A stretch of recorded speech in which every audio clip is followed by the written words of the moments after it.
आज से ठीक एक साल पहले यानी 5 अगस्त 2024 को बांग्लादेश की सत्ता बदली थी। शेख हसीना तो भागकर भारत आ गई, लेकिन जो पीछे रह गए वो थे बांग्लादेशी हिंदू। और उनके साथ जो कुछ भी कट्टरपंथियों ने किया उसके आंकड़े सुनकर आपकी रूह कांप जाएगी। लेकिन हिंदुओं के लिए नफरत सिर्फ बांग्लादेश तक सीमित नहीं है, इसकी लपटें पश्चिम बंगाल तक भी महसूस हो रही हैं। सीमा पार से आ रही इस नफरत ने यहाँ के हिंदुओं में भी खौफ भर दिया है और इसकी वजह वो कट्टरपंथी हैं जिनकी नफरत का शिकार दलित, आदिवासी, गरीब हिंदू हुए हैं। कई मीडिया रिपोर्ट्स बताती हैं कि मार्च 2025 तक सिर्फ नदिया, मुर्शिदाबाद और उत्तर 24 परगना जिलों में 27 से ज्यादा बड़े हमले दर्ज किए गए। इनमें शामिल थे वो हिंदू मंदिर और गांव जहां हिंदू अल्पसंख्यक थे, जिन्हें चुन चुन कर निशाना बनाया गया। मुर्शिदाबाद की घटना भला कौन भूल सकता है, जब सैकड़ों परिवारों को सिर्फ इसलिए पलायन करना पड़ा क्योंकि उन्हें सिर्फ उनके धर्म के आधार पर निशाना बनाया गया। और आज भी लोग वहां जाने से डरते हैं। अगस्त 2024 से बांग्लादेश में जो हालात हिंदुओं के लिए बने हैं वो आजादी के बाद का सबसे डरावना दौर है। शेख हसीना के तख्ता पलट के बाद सिर्फ राजनीति नहीं बदली बल्कि हिंदुओं का जीना भी मुहाल हो गया है। पिछले 10 महीनों में हिंदुओं पर 2442 सांप्रदायिक हमले, 59 हिंदुओं को मार दिया गया, 33 महिलाओं के साथ यौन हिंसा हुई और 192 मंदिर तोड़ दिए गए। इतना ही नहीं, इसके साथ ही 1993 घरों और दुकानों पर हमले भी किए गए। ये आंकड़े किसी युद्ध क्षेत्र के नहीं हैं, बल्कि हमारे पड़ोसी देश बांग्लादेश के हैं, जहां हिंदू होने की सजा आज हिंदू भुगत रहा है और आज अपने अस्तित्व की लड़ाई लड़ रहा है। आज भले ही इसके आंकड़े कम हो गए हैं, अखबारों से खबरें गायब हो गई हैं, लेकिन हालात अभी भी वैसे ही हैं जैसे आज से ठीक एक साल पहले थे। सवाल सिर्फ हिंदुओं से नफरत करने वालों का नहीं है, सवाल प्रशासन पर भी है, जिन घटनाओं के बाद भी हाथ बांधे खड़े रहता है, जिसने हिंदुओं के मन में डर को और गहरा कर दिया है। बांग्लादेश से पश्चिम बंगाल में हो रही घुसपैठ बंगाल की डेमोग्राफी बदल रही है और लगभग 9 से 10 जिले सीधे बांग्लादेश की सीमा से सटे हैं और इनमें कई जिलों की डेमोग्राफी बदल चुकी है।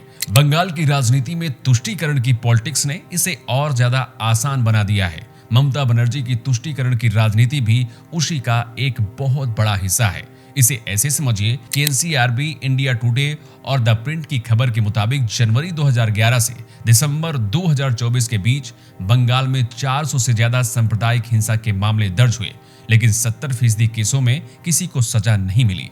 एनसीआरबी डेटा के अनुसार 2016 से 2023 के बीच बंगाल में सांप्रदायिक हिंसा के मामलों में 24% की वृद्धि हुई, जबकि मुस्लिम बाहुल क्षेत्रों में पुलिस की तैनाती हिंदू बाहुल इलाकों की तुलना में औसतन 35% ज्यादा करनी पड़ी। इतिहास गवाह है कि बंगाल ने हिंसा का वो दर्द देखा है जिसकी चीखें आज भी इतिहास के पन्नों में सुनाई देती हैं।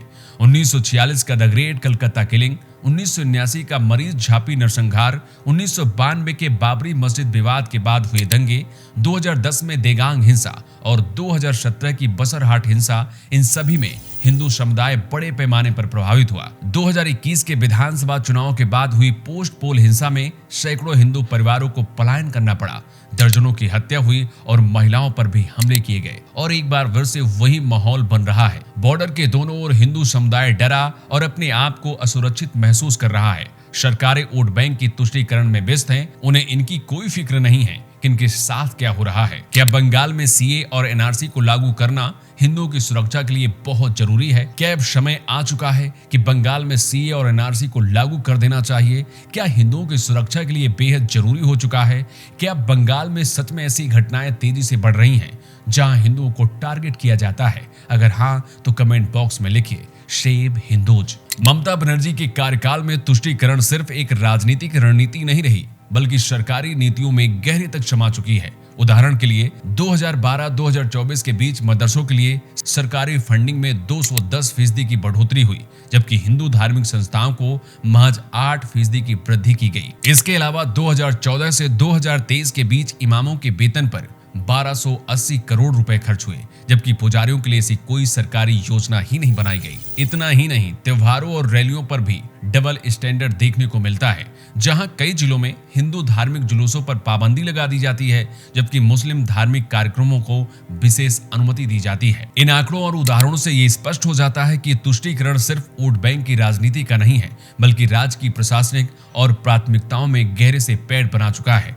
इसका सीधा असर कानून और सांप्रदायिक संतुलन पर पड़ रहा है और हिंसा के मामलों में पीड़ितों का विश्वास प्रशासन से उठ गया है। बंगाल भारत का वो हिस्सा है जो पहले ही 1947 में धर्म के आधार पर बंगाल का बंटवारा देख चुका है, जिसमें बंगाल का पूर्वी हिस्सा जो कि मुस्लिम बाहुल्य था, पहले पूर्वी पाकिस्तान और फिर बाद में 1971 में बांग्लादेश बन गया। अभी भारत के पास सिर्फ पश्चिमी हिस्सा बचा है जिसे आज हम पश्चिम बंगाल कहते हैं।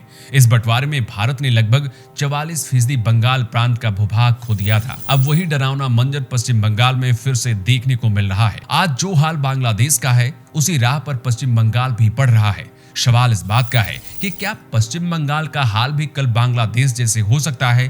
क्या इतिहास खुद को दोहराने की तैयारी कर रहा है? बंगाल में आज भी चुनावी हिंसा में हिंदुओं की हत्याएं होती हैं, मंदिर तोड़े जाते हैं और राजनीतिक दल अपराधियों को बचाते हैं। अगर हम बांग्लादेश की सच्चाई पर आंखें मूंद लेंगे तो कल बंगाल में भी यही हकीकत आपके दरवाजे पर खड़ी होगी। सोचिए, जब प्रशासन चुप हो जाए, अदालतें बहरी हो जाएं और भीड़ आपका धर्म देखकर आपको मारने लगे, तब कौन आपकी मदद करेगा? ये सिर्फ बांग्लादेश की कहानी नहीं है, ये चेतावनी है हिंदुओं के लिए। अब या तो जागने का वक्त है या इतिहास बनाने का।